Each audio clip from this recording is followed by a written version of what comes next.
আল্লাহ পাকের প্রতিটা সৃষ্টি এক একটা রূপক মেসেজ দিচ্ছে। জানেন, রাবার গাছ দেখেছেন? রাবার গাছ, যে গাছ থেকে রাবার হয়, গাছটাকে দেখবেন পরিচ্ছন্ন, গাছটা পরিষ্কার। যে নিজে পরিষ্কার করে সে নিজেও পরিচ্ছন্ন। জমিনের মধ্যে দেখবেন মৃত জমিন, বৃষ্টি পড়লো, সজীব হয়ে উঠলো। সবুজ ধান ক্ষেত, এই সবুজ ধান ক্ষেতটা আপনার যৌবন, আস্তে আস্তে ফসল হবে। এই ফসল হওয়ার টাইমটা হচ্ছে আপনার পৌরত্ব। এরপরে ফসলটা কেটে ফেলা হবে। এই ফসলটা আপনার ভালো কাজ, আমল সালেহ, এটাকে রেখে দেওয়া হবে। বাকিটাকে হলুদ বর্ণের যে খড়কুটা, এটাকে জ্বালিয়ে দেওয়া হবে। এই যে ধান গজালো, একটা সিজন গেল, এর মধ্যে আপনার দুনিয়ার জীবনের হায়াতের রূপকথা আছে। জি, পাহাড়কে দেখেন, পাহাড় বিশালতা নিয়ে দাঁড়িয়ে থাকে। ওর গায়ে যতই ঢিল মারেন, লাথি মারেন, সমালোচনা করেন, সে নড়বে না, তার জায়গা থেকে থাকবে, সে ওর জায়গায় স্টিল থাকবে। কিন্তু সে শান্ত থাকে, সে চিল্লাফাল্লা করে না।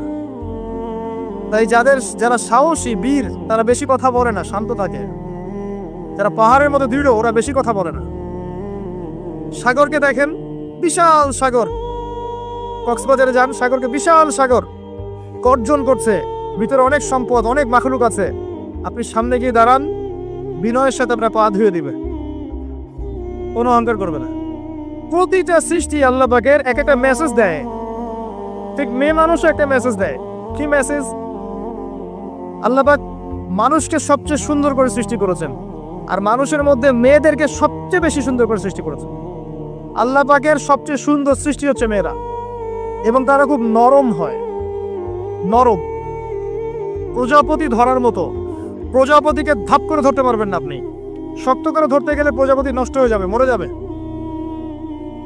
প্রজাপতিকে কোমল ভাবে ধরতে হবে। ঠিক মেয়েদের সামনেও আপনার কোমল থাকতে হবে। বেশি হার্ড হতে যাবেন, শেষ। আমি আপনার গার্লফ্রেন্ডের সামনে কোমল হতে বলি নাই, আপনার ওয়াইফের সামনে হতে পড়েছে। কোমল থাকলে আপনি জিতে যাবেন। দেখবেন দুনিয়া চিল্লা ফাল্লা করছে আপনার বাসায়, আপনি চুপচাপ আছেন, পাহাড়ের মতো কোমল আছেন। 5 মিনিট পর দেখবেন নিজেই ঠান্ডা হয়ে এসে বলছে, আচ্ছা সরি, ভুল হয়ে গেছে। আর যদি আপনি চিল্লা ফাল্লার কাউন্টার দিতে যান, তাহলে দেখবেন সুটকেস গোছানো শেষ, বাবার বাড়ি চলে গেছে। ডিল করা খুব ডিফিকাল্ট। এখানে আপনাকে খুবই সবরের পরিচয় দিতে হবে। আল্লাহ পাক বোঝার তৌফিক দান করুন। আর আমরা মা বোনদেরকে রিকোয়েস্ট করব, 4টা মূলনীতি মেনে কাপড় চোপড় পরবেন। আপনার কাপড়টা এমন হবে না যে কাপড়টা পরলেও অঙ্গ প্রত্যঙ্গ দেখা যায়, বোঝা যায়, এমন হবে না। কাপড়টা এমন হবে না এত টাইট ফিটিং যে আপনার অঙ্গের উঁচু নিচু অবয়ব বোঝা যায়, এমন হবে না। কাপড়টা এমন হবে না যেটা অমুসলিমদের পোশাক, আর কাপড়টা এমন হবে না যেটা পুরুষদের পোশাক। এই মূলনীতিগুলো মেনটেন করে কাপড় পরবেন ইনশাআল্লাহ। এছাড়াও মেয়েদের কথায় পর্দা আছে, চলনে পর্দা আছে, ওঠা বসায় পর্দা আছে। নামাজ পড়ার সময় তাদেরকে কিছুটা শালীনভাবে নামাজ পড়তে হয়। তাদের চোখের দৃষ্টির মধ্যে পর্দা আছে। এগুলো কে শিখাবে এখনকার মেয়েদেরকে? সবসময় বিজি দেখবেন নতুন কোন সিরিয়াল আসছে, নতুন কোন ফ্যাশন আসছে, নতুন কোন পার্লারে কি আসছে, কোন কাটিং আসছে, কোন নায়িকা আসলো, ও যে বাংলাদেশে কোন এক নায়িকা আসছে, তাই নিয়ে মিডিয়াতে এমন তোলপাড়, মনে কি নাকি একটা অবস্থা। আল্লাহর কাছে তোমার কি মূল্য আছে? হে, আল্লাহর কাছে তোমাদের কি মূল্য আছে? তোমরা কি 5 ওয়াক্ত নামাজ পড়ো? তোমরা কি পর্দা করো? তোমাদের মধ্যে হায়াবোধ কিছু আছে? তোমরা মানুষকে ভালো কিছু শিখাও, সমাজকে ভালো কিছু দাও, শালীন কিছু দাও। আল্লাহর কাছে তোমাদের কি মূল্য আছে? নবী সাল্লাল্লাহু আলাইহি ওয়াসাল্লাম তো জাহান্নাম দেখে এসে এই কথাটাই বলেছেন, আমি জাহান্নাম দেখে আসলাম, সেখানে বেশিরভাগ অধিবাসী হচ্ছে মেয়ে, নারী। কি কারণ?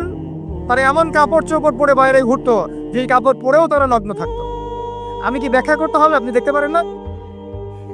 এবং তারা স্বামীর সাথে কুফরি করতো। সারা জীবন স্বামী যদি তাদের ভরণ পোষণ দেয়, ভালোবাসে, মহব্বত করে, তাদের জন্য জীবনটা ক্ষয় করে ফেলে, এক পর্যায়ে গিয়ে বলবে, সারাটা জীবন তোমার কাছে কিছুই পাইলাম না। বাস্তব। এগুলোর কারণে মেয়েরা বেশি বেশি জাহান্নামে যাবে। এবং তারা মানুষ মারা গেলে মাতম করে, বুক পিঠ চাপড়ায়, এই কারণে যাবে। এবং তর্ক লাগলে অভিশাপ দেবে, সেই কারণে যাবে। আল্লাহ পাক আমাদের মা বোনদেরকে হেফাজত করুন। তবে একটা হাদিস আছে সুসংবাদের। নবী সাল্লাল্লাহু আলাইহি ওয়াসাল্লাম বলেছেন, একজন নারী যদি 4টা কাজ করতে পারেন, জান্নাতের যে কোনো দরজা দিয়ে ইচ্ছা প্রবেশ করতে পারবেন। 1 নাম্বার 5 ওয়াক্ত নামাজ, 2 নাম্বার রমজান মাসে সওম, 3 নাম্বার আপনার লজ্জাস্থানের হেফাজত অর্থাৎ খাস পর্দা, এবং 4 নাম্বার আপনার স্বামীর আনুগত্য।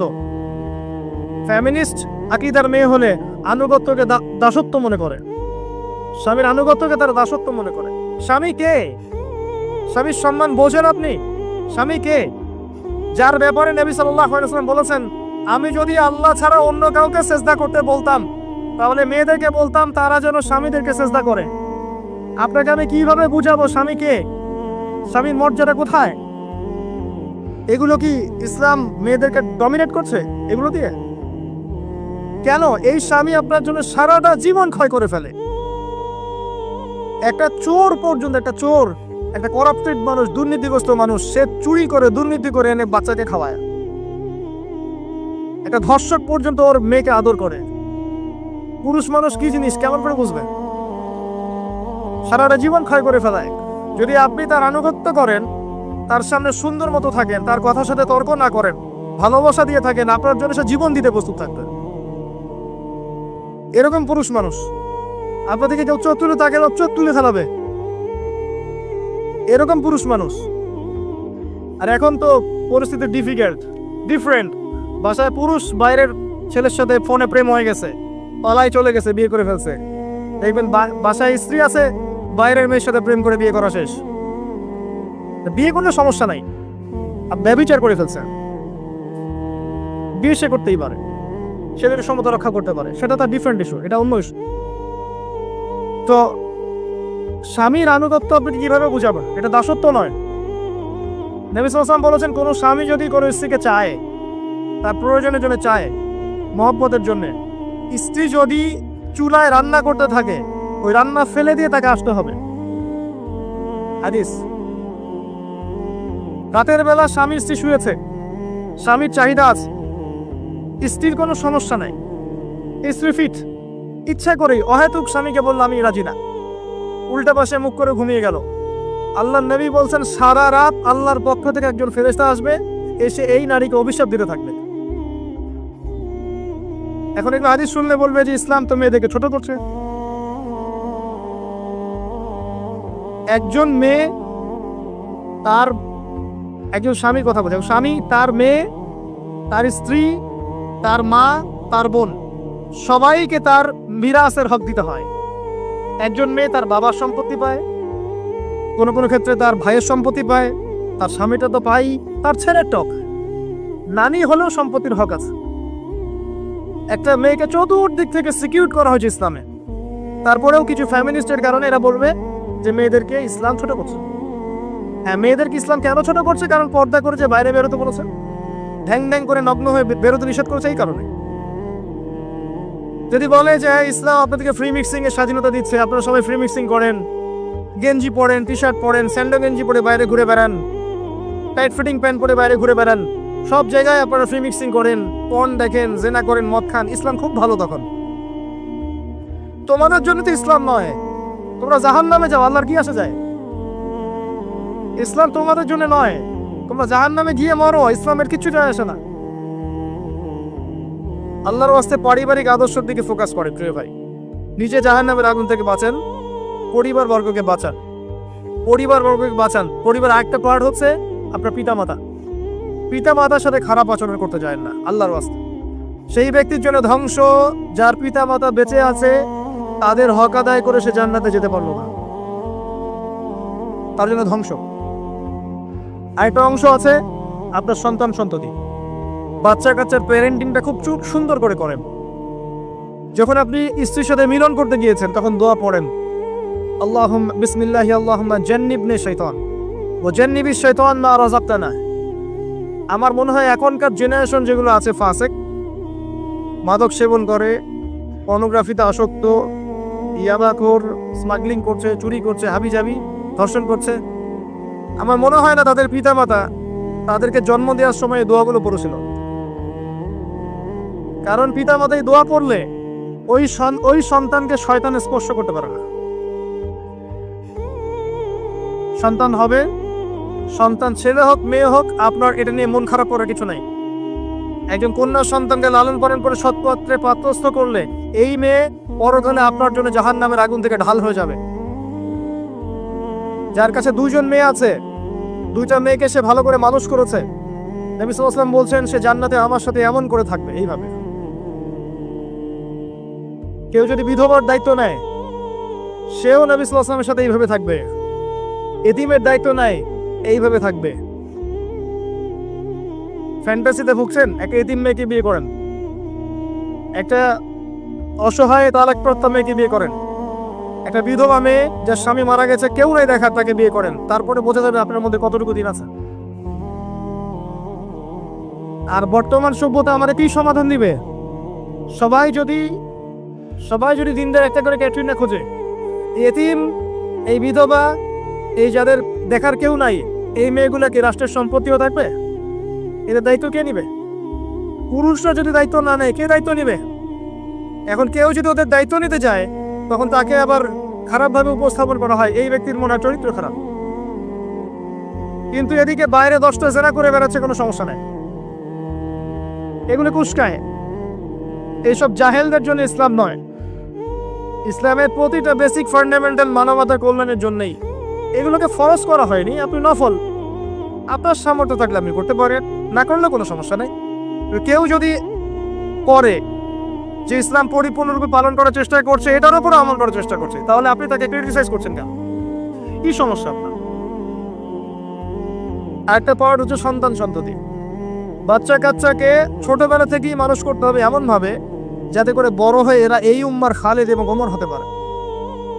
বাচ্চা ছোট বাচ্চাকে আপনি ভালো খাবার দেন, মায়ের স্নেহ দেন, বাবা মার সাথে রাখেন, একটু গ্রাম্য পরিবেশে নিয়ে গিয়ে তাকে বড় করেন। কেন বলছে কথা?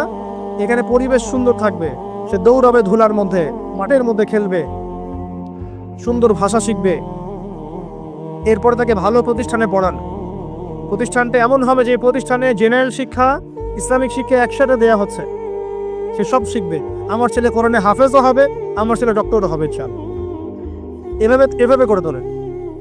আধুনিক হন, মাথাটা খাটান, ব্যাকগ্রেডেড মানসিকতা বাদ দেন। বিশ্বটা এগিয়ে গেছে, আমাদেরকে এগিয়ে যেতে হবে। একমুখী জ্ঞান দিয়ে আপনি কিচ্ছু করতে পারবেন না এই যুগে। দ্বিমুখী শিক্ষার একটা হারমোনিয়াস কম্বিনেশন দরকার। আমাকে কোরআন জানতে হবে, সায়েন্সও জানতে হবে, নাহলে আমি সায়েন্স দিয়ে কোরআনকে ব্যাখ্যা করতে পারবো না, কোরআন দিয়েও সায়েন্সকে ব্যাখ্যা করতে পারবো না। জানতে হবে, আমাদেরকে শিখতে হবে, পড়তে হবে, প্রচুর পড়তে হবে। বাচ্চাদেরকে ছোট থেকে বড় করেন এভাবে। আস্তে আস্তে গিয়ে দেখবেন তারা যখন কিশোর, তাদের বন্ধু বান্ধবের সার্কেলের দিকে খেয়াল রাখেন। আপনি বাবা হিসেবে তার বন্ধুর মতো আচরণ করেন, মা হিসেবে তার সাথে বান্ধবীর মতো আচরণ করেন, তার সাথে ক্লোজ হন, তার সমস্যাগুলো জানার চেষ্টা করেন। তাকে ফ্রি মিক্সিং এর মধ্যে পড়াশোনা করতে দিবেন না, না হলে স্কুল লাইফে সতীত্ব হারিয়ে ফেলবে। অনেক সময় অনেক মেয়ে আছে স্কুল লাইফে সতীত্ব হারিয়ে ফেলেছে। আল্লাহ রাব্বুল আলামিন এই পৃথিবীর সবচেয়ে সুখী মানুষটাকে, এই পৃথিবীতে যার কোনো দুঃখ কষ্ট কিচ্ছু ছিল না, এই মানুষটাকে ডেকে নিয়ে আসবেন, ডেকে নিয়ে এসে জাহান্নামে ঢুকাবেন এক মুহূর্ত সময়ের জন্য, ধরেন 1 সেকেন্ড বা 1 ন্যানো সেকেন্ড। এরপরে বের করে নিয়ে আসবেন, নিয়ে এসে বলবেন পৃথিবীতে কি সুখে ছিলে? সেই ব্যক্তি বলবে সুখ কি জিনিস হে আল্লাহ আমি জানি না। আমি কি বুঝাতে পারছি ভাই? সুখ কি জিনিস আমি জানি না। আর আল্লাহ রাব্বুল আলামিন এই পৃথিবীর সবচাইতে কষ্টে থাকা মানুষটাকে ডেকে নিয়ে আসবেন, এনে জান্নাতে ঢুকাবেন, ঢুকে 1 মুহূর্ত সময় রাখবেন, বের করে নিয়ে আসবেন। বলবেন পৃথিবীতে কষ্টে ছিলে? সেই বান্দা বলবে কষ্ট কি জিনিস আল্লাহ আমি জানি না। এটাই সেই আয়াতের ব্যাখ্যা বলা যায়। আল্লাহ পাক বলেছেন কুল্লু নাফসিন যায়িকাতুল মাউত, প্রত্যেকটা নফস বা আত্মা মৃত্যুর স্বাদ গ্রহণ করবে। ওয়া ইন্নামা তুওয়াফাউনা উজুরাকুম ইয়াউমাল কিয়ামাহ, কিয়ামতের মাঠে তোমাদের পূর্ণ প্রতিদান দেয়া হবে। ওই দিন ফামান যুহজিহা আনিন নার ওয়া উদখিলাল জান্নাহ ফাকাদ ফাজ, সেদিন যাকে আল্লাহ পাক জাহান্নাম থেকে বাঁচাবেন, জান্নাতে প্রবেশ করাবেন, একমাত্র সে ব্যক্তি সফল, আর কেউ সফল না। এই আয়াতটা হচ্ছে দ্য ডেফিনেশন অফ সাকসেস, যার পিছনে আমরা ছুটছি। আমরা সাফল্যের পিছনে ছুটি না, সফল হতে হবে, নিজের পায়ে দাঁড়াতে হবে, টাকা পয়সা করতে হবে, বাড়ি গাড়ি করতে হবে, ব্যাংক ব্যালেন্স করতে হবে, জমি জমা করতে হবে, একটা সুন্দরী গার্লফ্রেন্ড চাই, একটা স্ত্রী চাই, তাই না? আমরা সাফল্যের পিছনে ছুটতে চাই, আর আমাদেরকে বস্তুবাদী দর্শন শেখায়, এগুলোই সাফল্যের মানদণ্ড। তা আল্লাহ পাক এখানে বলছেন, যাকে জাহান্নাম থেকে বাঁচানো হবে আর জান্নাতে প্রবেশ করানো হবে, এই ব্যক্তি ছাড়া কেউ সফল না।